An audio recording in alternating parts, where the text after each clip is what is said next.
Muito bom dia, muito boa tarde, muito boa noite. Está começando mais um episódio de Copa do Mundo. Sejam todo mundo muito bem-vindo. Eu sou o Felipe, dono do Clube do FM. Como vocês estão nesse lindo dia de segunda-feira, já iniciando os jogos que aconteceu nesse domingão, né? Já fazendo esse compiladão. Já peço tanto para vocês se inscreverem no canal, compartilhem esse vídeo, deixem o like, façam tudo o que tem que fazer. Se tiver um botão de hypar, hype esse vídeo, cara, me ajuda muito. Vocês se inscrevendo também no canal me ajuda demais. Segue a gente também nas outras redes sociais, tá tudo aqui na descrição, seja Instagram, seja também o próprio TikTok, seja também o próprio Mundo do FM, onde eu falo sobre Fórmula 1, onde eu falo também sobre futebol alternativo, também sobre música, opiniões jornalísticas e muitas coisas afins, cinema, jogos, enfim, muitas coisas. É claro que a produção tá um pouco paradinha, mas a gente tá fazendo tudo um pouquinho, de vento em pouco a gente vai fazendo as coisas, né?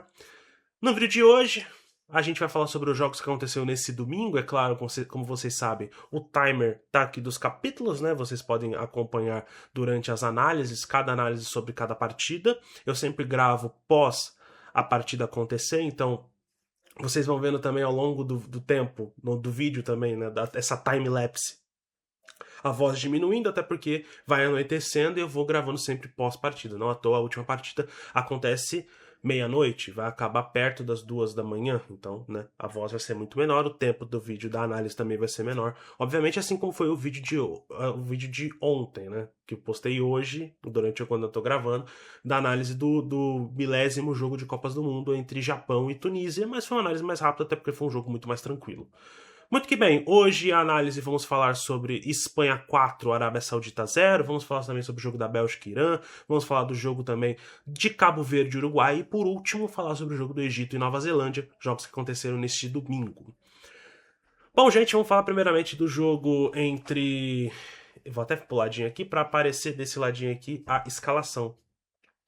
Falar do jogo de Espanha 4, Arábia Saudita 0. Espanha que entrava muito pressionada após não conseguir fazer um resultado muito satisfatório. A gente tem um vídeo aqui no canal falando sobre como a Espanha é uma equipe que depende muito dos seus pontas, principalmente o Yamal e também o Nico Williams, mais o Yamal do que o Nico Williams, mas até para definir as suas jogadas. Né? A gente viu uma Espanha no primeiro jogo que colocou o Gavi, colocou o Oyarzabal e também colocou o... Ai, quem que era ali? Era o Gavi, o Oyarzabal e, se eu não me engano, era o Ferran Torres. Isso, era o Ferran Torres. Colocou esses três jogadores, mas não conseguia dar muita profundidade, né? Era uma equipe que dominava muito as ações. Obviamente a Espanha tem muito arsenal para fazer qualquer tipo de jogada. Né? Não à toa, a Espanha ela é uma das candidatas a ser campeã da Copa do Mundo. Ela tem muito arsenal. Ela é uma seleção que tanto pode atacar pela bola aérea, ela é muito eficiente também em bolas longas, também muito eficiente nessa transição, né? O jogo do De La Fuente é um jogo muito de posicional. A gente vê um jogo da Espanha de muito toque de bola e ao mesmo tempo pressão em bloco alto para se fechar, né? Não é aquela seleção que tenta atacar sempre na espetada, né? Sempre aquela bola enfiada para tentar quebrar linhas. É uma seleção que sempre tenta colocar os seus jogadores com maior amplitude possível, mas ao mesmo tempo, quando vai conseguindo chegar no ataque adversário, vai se fechando e vai conseguindo fazer meio que esse quadrado, né, para retrancar de fato as defesas adversárias. Fez isso contra Cabo Verde, porém faltou a eficiência do gol.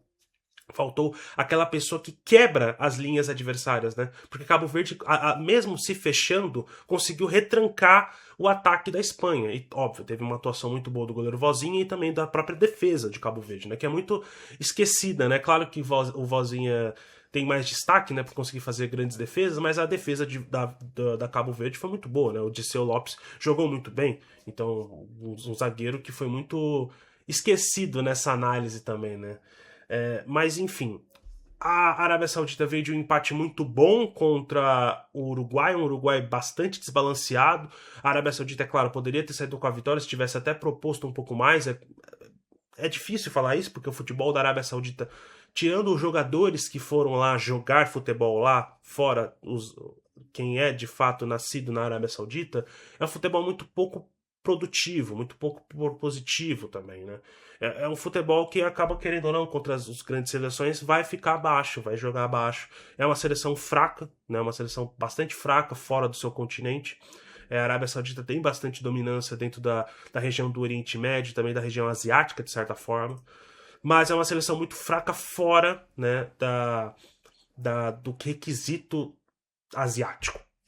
Bom, falando da partida propriamente, né, o De La Fuente foi com algumas mudanças, colocou o Unai Simon no gol, veio no seu tradicional 4-3-3, muito importante, muito legal.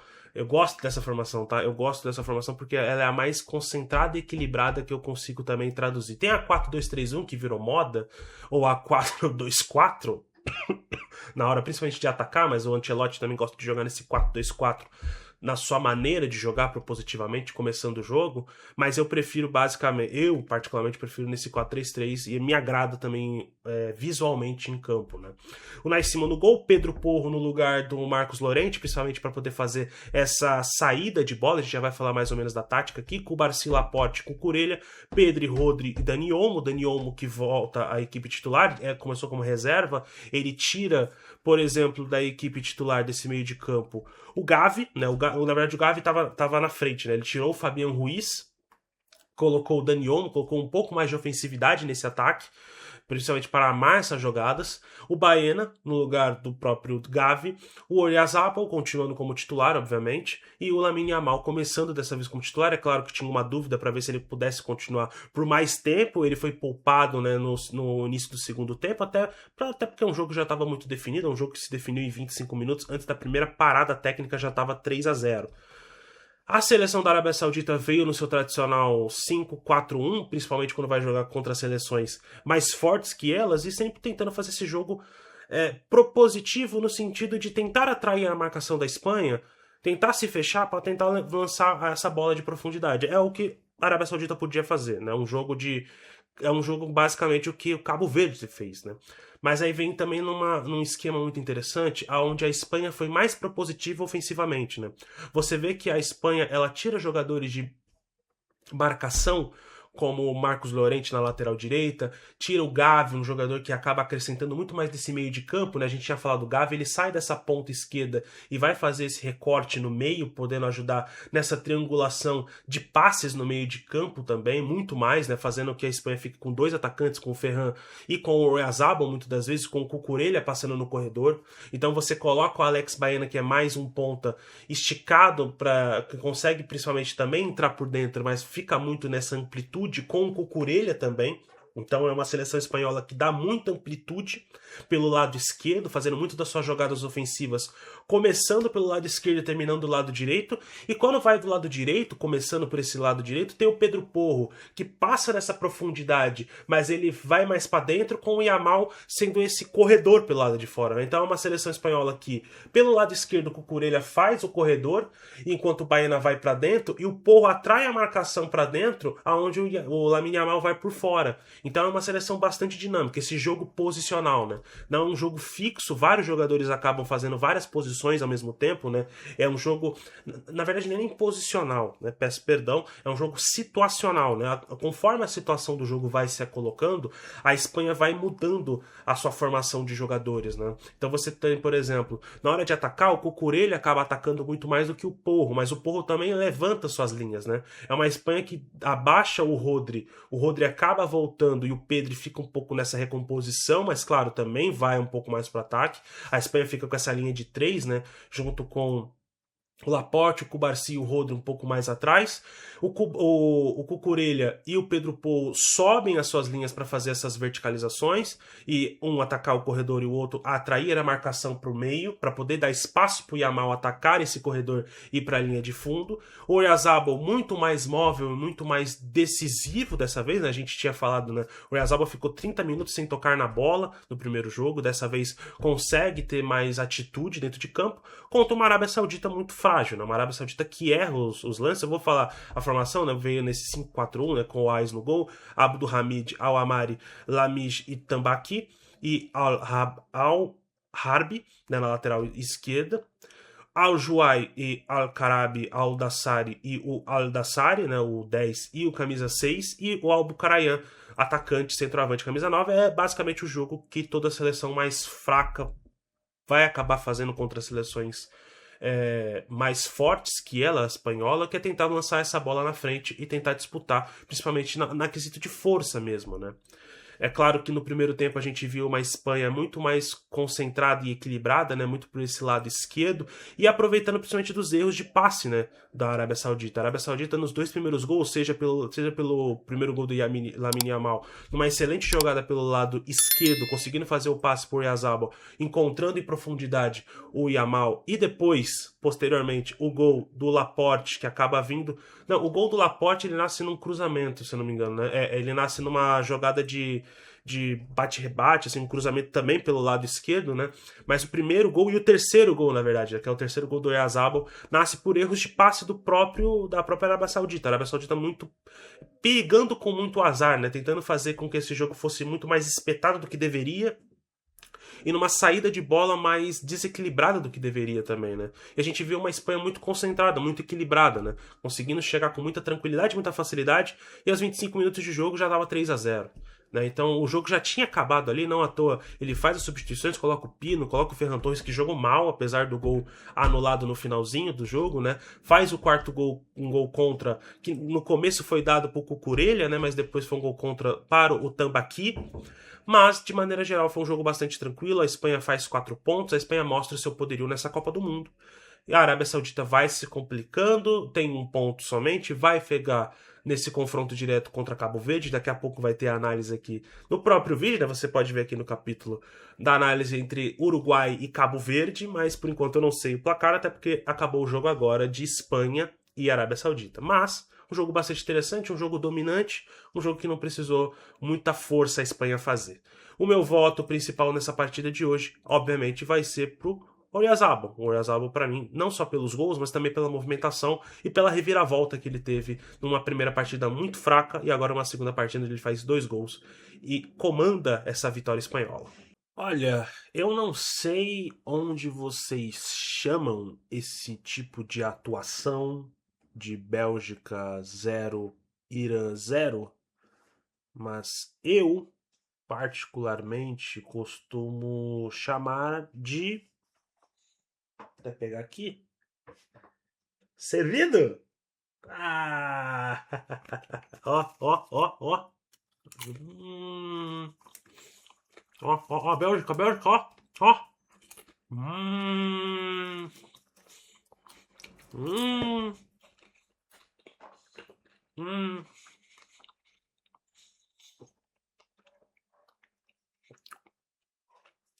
Pipoca belga. Meus amigos, Bélgica 0. Até com... Vou limpar aqui. Bélgica 0, Irã 0.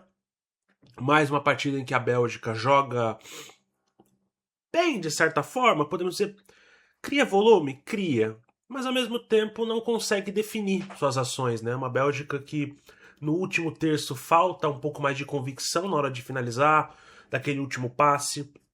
Você vê uma seleção do próprio técnico, né?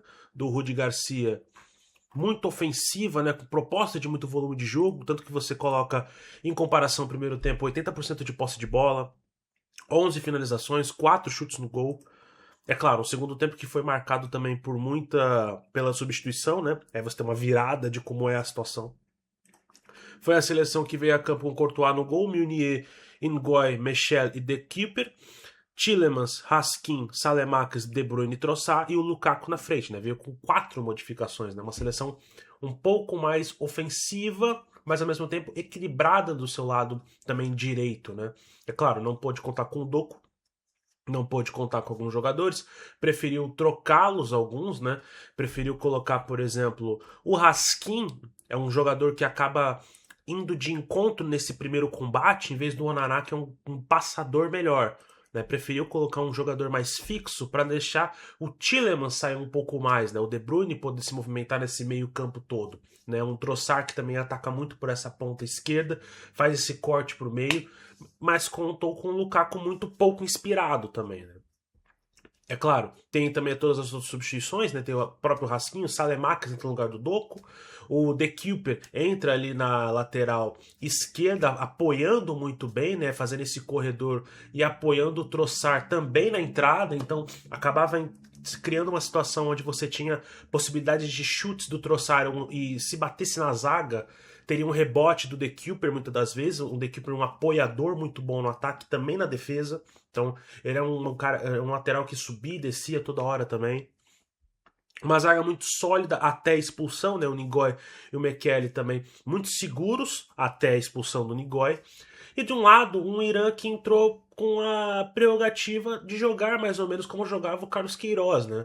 Uma proposta com 5-4-1, Beiraván no gol, com algumas modificações, né? O Hardani na lateral direita como titular dessa vez, o Cavani fazendo a zaga também titular, o Caslidé e o Nemati, os dois companheiros que estavam no jogo contra a Nova Zelândia, que sofreram muito com o Chris Wood e o Just, e o Singh também, agora também continuando como titular, e o Hasfari também com essa lateral esquerda, né? Fazendo essa ala lateral esquerda. Moheb, Eshaltoui, Godos e Rezalayan um pouco mais, né, como a gente tinha falado, né, ele é esse lateral que acaba subindo mais as linhas e atacando mais, então subir um pouquinho mais. Ele era esse jogador que apoiava um pouco o Taremi, mas muito pouco mesmo, e o Taremi isolado lá na frente. O esquema era simples. O esquema era segurar basicamente todo o ataque da Bélgica. A Bélgica, obviamente, como a gente viu no primeiro tempo, com muito mais oportunidades e tentar investir numa bola longa. Até conseguiu fazer um grande jogo nesse sentido, né? O goleiro Beiraván fez uma defesa da Copa.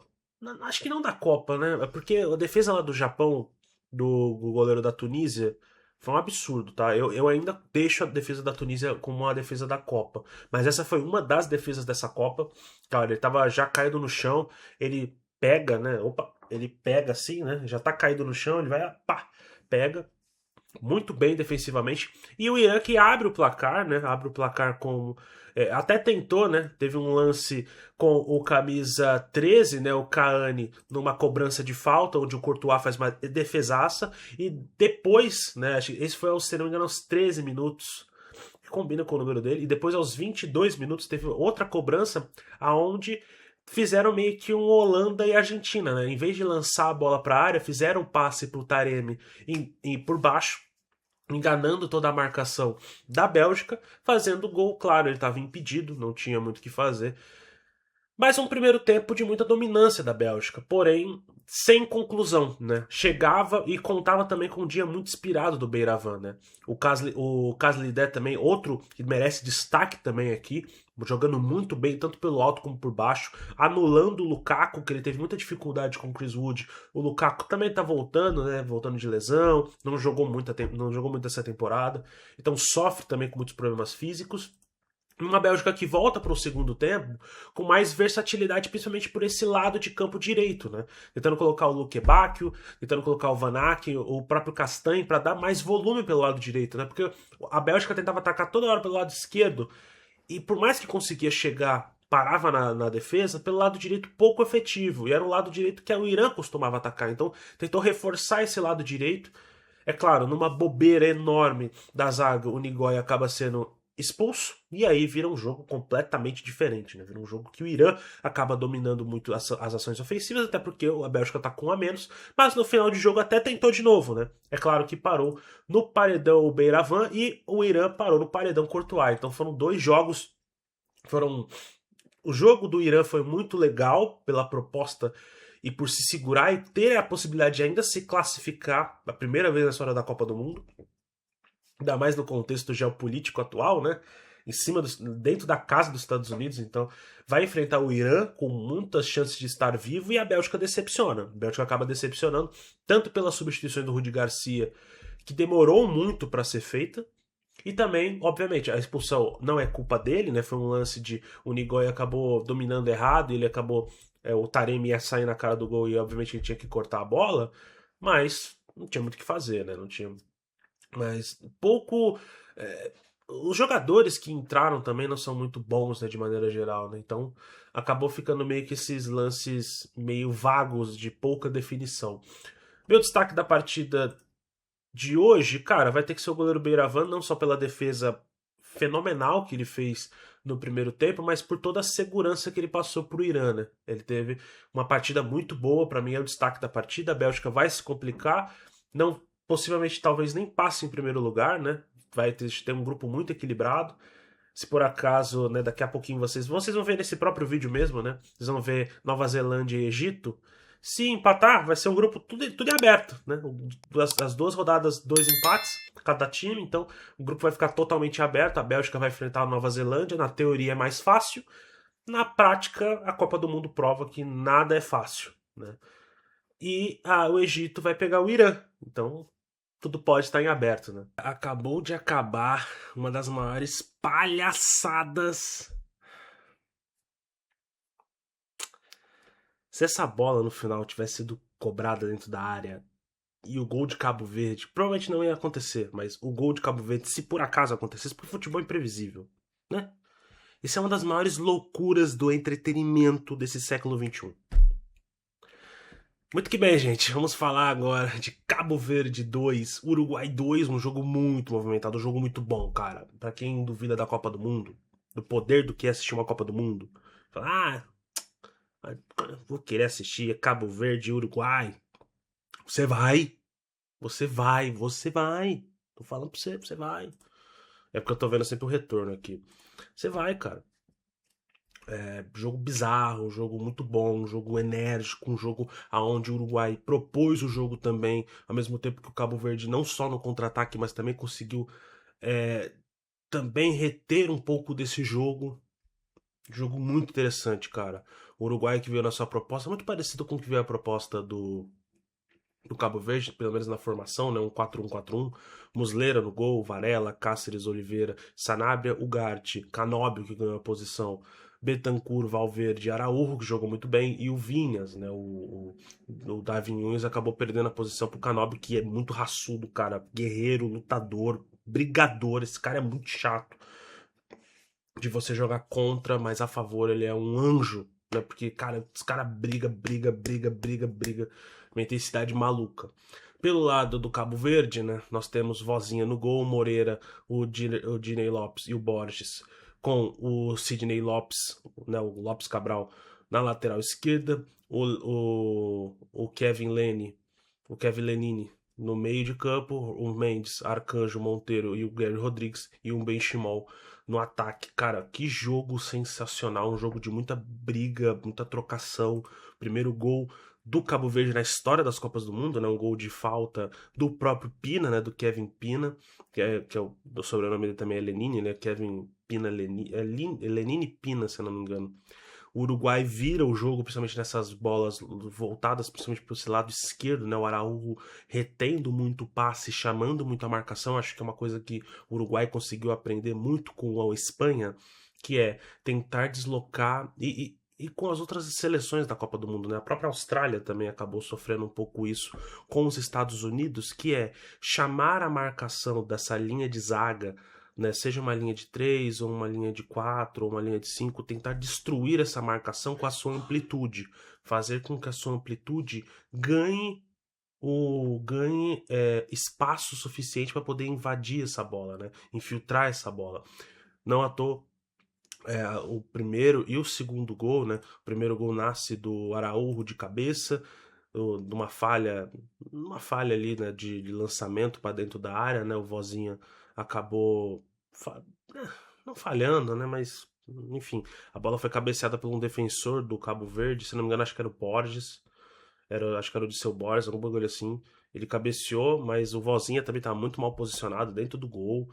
Aí a bola acabou sobrando para o cabecear tranquilamente. E aí veio o gol do Canóbio, onde aí uma falha de marcação bizarra de Cabo Verde. E aí a gente pensou, pô, agora acabou, né? Acabou a graça. Mas não, o Cabo Verde continuou lutando, continuou batalhando, recuperando essa bola no meio de campo, tentando irritar. E aí o gol nasce das insistências e bizarrices que é a seleção uruguaia não ter um goleiro confiável. Eu nem falo do Rocher, porque o Rocher também não é um goleiro confiável. A própria torcida do Internacional não gosta dele por conta disso. O Santiago Melli talvez possa ser uma opção, mas ele veio como terceiro goleiro, não se sabe muito bem como ele pode se colocar, mas o Muslera, cara, de novo, que goleiro ruim, tá? Eu sei que ele tem méritos em 2011, mas a gente tá em 2026, já passou 15 anos, sabe? Não tem como, não tem como. Beleza, ele veio numa sequência legal, mas tem falhas recentes, inclusive no gol do Estudiantes, pelo campeonato clausura, né? Pelo clausura não, pelo apertura do campeonato argentino. Não vem jogando tão bem quanto realmente parece. Um Uruguai que muitas vezes se desconecta, principalmente nessa linha de defesa, né? Até tentou colocar o Darwin Núñez, o De La Cruz, o próprio Brian Rodrigues para dar mais movimentação e mais agilidade. Até tentou fazer alguns lances de perigo, muito bem travados para essa linha de defesa, né? Tanto o nosso querido Pico Lopes ou também o nosso querido Diney Borges também, muito bem, muito bem, muito bem. Se eu já tinha elogiado o Vozinha no primeiro jogo, é claro que é muito difícil a gente escolher quem pode ser o melhor jogador da partida. Inclusive eu nem acabei falando, né? O gol sai dessa falha do Muslera, né? O gol do Varela sai dessa falha do Muslera 2-2. Cara, eu acho que talvez, olha, eu sei que o Araújo tem um gol e uma assistência, né? Ele foi muito bem. Seria um voto meio óbvio. Acho que até justo, né? Um gol, uma assistência. Gerou muito jogo. Enquanto ele esteve na partida, ele gerou muito jogo. Eu acho que pode ser o voto, não tem nenhum problema. Maximiliano Araújo pode ser o voto do Uruguai. Ele jogou muita bola mesmo, mas destacar, fazer um pequeno asterisco, principalmente para o nosso Diney Borges e também o Pico Lopes, velho. É bizarro como essa dupla de zaga ela é boa e sólida. Sólida. Tomou 2 gols, é claro, mas sólida. Não consegue ser penetrada, seja por cima, seja por baixo. Lá ele 1000 vezes parcelado no Pix, mas não consegue ser parcelado, não consegue ser penetrado, né? A defesa de Cabo Verde, é claro que vai enfrentar o adversário tecnicamente mais fraco do grupo, mas ao mesmo tempo Cabo Verde já consegue se complicar muito facilmente, até pelo próprio nível técnico. Vamos ver como vai se comportar contra a Arábia Saudita. E agora o Uruguai é rezar, né? É rezar para não pegar uma Espanha cheirando sangue, que essa vai ser a realidade.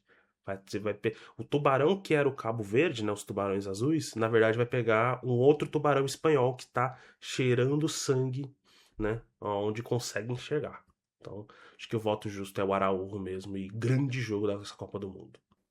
Gente, acabou de terminar, tá nos minutos finais aqui, acho que não vai ter mais partida, né? Tá nos minutos finaizinhos aqui de Egito 3, Nova Zelândia 1. Eu espero que não tenha mais um gol. Mais um jogo muito interessante, duas seleções que nunca tinham vencido na Copa do Mundo. O Egito vence sua primeira partida de Copa do Mundo, assume a liderança desse grupo que deveria ser, na teoria, né? Obviamente, sempre na teoria, a Bélgica. Uma Nova Zelândia que, de certa forma, até jogou bem o primeiro tempo de muita trocação, né? A gente olha o primeiro tempo, uma seleção da Bélgica que joga. Da Bélgica não, da Nova Zelândia. Tá acabando aqui o jogo da Nova Zelândia que joga nesse 4-2-3-1, né? Joga com o Crocombe no gol, o Tim Payne, o Surma, o Boxall e o Kakassi. Stamenit, o Bell, Singh, o Just, o McCowart e o Chris Wood, né? Uma seleção que a gente já conhece bastante bem, né? Essa é a seleção que acaba jogando muitas das vezes as eliminatórias, também acabou se aperfeiçoando no trabalho do Beardsley, né? Então é uma seleção com um trabalho muito interessante, mas um degrauzinho é muito maior numa Copa do Mundo que a Nova Zelândia pôde ter, né? Até resistiu, tem um jogo muito interessante, principalmente nessa bola longa, né, e também de cruzamentos para dentro da área, contra um Egito que precisava também mandar uma resposta com o técnico Hassan, Shoaib no gol, Rani, Ibrahim, Fati e Fatou na linha de defesa, Atia, Elashin, Zico, Salah, Yashu e Mamouche, né? Esse quarteto do Egito, ele é muito interessante, ele é muito não só ofensivo, obviamente, mas ele é muito dinâmico, né? Você vê um Salah que explora muito por esse meio, vai muito pela esquerda, joga muito pela direita. O Marmoush, que no primeiro tempo estava muito blocado pela linha de zaga, volta no segundo tempo para tentar encontrar alternativas, né? É um primeiro tempo de muita trocação, mas quem abre o placar e vai até o intervalo na frente é a equipe da Nova Zelândia, né? Que vence a partida no primeiro tempo, né? Vence no primeiro tempo com gol de cabeça do Surman, né? A Nova Zelândia sempre tentando encontrar esse lado esquerdo, né? O Kaká é um lateral que sobe um pouco mais, foi na bola aérea, é claro, mas o Singh e o Just e o Chris Wood fazendo tabelas e triangulações muito interessantes também para tentar triangulações mais rápidas, né, para tentar sair indo na cara do gol. É claro que muitas das vezes não acabou não conseguindo. Sim, que teve um jogo bem pobre, mas participou muito pouco em comparação ao Just Wood. Mas, assim, um jogo que no segundo tempo acabou morrendo porque o Egito voltou com algumas alterações, né? Voltou com as alterações que, primeiramente, né? Voltou com a primeira alteração já no primeiro tempo, né? O zagueiro, o Fati, ele acabou saindo para a entrada do Rabiat, mas principalmente tentar explorar esse lado onde a Nova Zelândia acabava saindo mais, né? Esse lado esquerdo da defesa da Nova Zelândia e lado direito do ataque do Egito. Não à toa os dois primeiros gols nascem por esse lado, né? Tanto o gol do Zico como, obviamente, a tabela do gol do Salah. O Salah que para mim já deixo bem claro que é o destaque da partida, né? O jogador destaque dessa partida. E aí o terceiro gol nasce numa jogada de escanteio, né? Então a gente tem uma vitória do Egito muito contundente, o Egito que vai enfrentar um Irã desesperado para se classificar também, um Egito que já está basicamente classificado e a Nova Zelândia vai se complicar muito porque vai enfrentar uma Bélgica sedenta também para mostrar resultado e claro, nada melhor do que enfrentar uma Nova Zelândia que por mais que tenha futebol, por mais que demonstre futebol, não consegue resistir. E aí as peças que acabavam entrando, né, o Ben Old, acabava entrando o Ryan Thomas. O Ryan Thomas eu até defenderia como titular, mas jogadores que não conseguem manter o nível, né? O Randall, o Bindon é um excelente zagueiro, mas ele entra na parte final. Acho que de destaque da Nova Zelândia posso destacar o Surman, não só pelo gol. O Stamenit fez uma proteção muito boa e é um volante de área a área, box to box, muito interessante também. Na linha de ataque, acho que só o Just posso destacar. Ryan Thomas fez mais do que o Singh fez na partida toda em poucos minutos. Eu já teria colocado ele no lugar do McCall, por exemplo. Por mais que ele tenha jogando só de volante, eu já teria colocado ele porque ele era meia de origem, né? Mais um jogo muito interessante. Diga o que vocês acharam nos comentários. Compartilhe esse vídeo com todo mundo. Deixa o like, se inscreve no canal. E é isso, gente. Até a próxima e é nóis.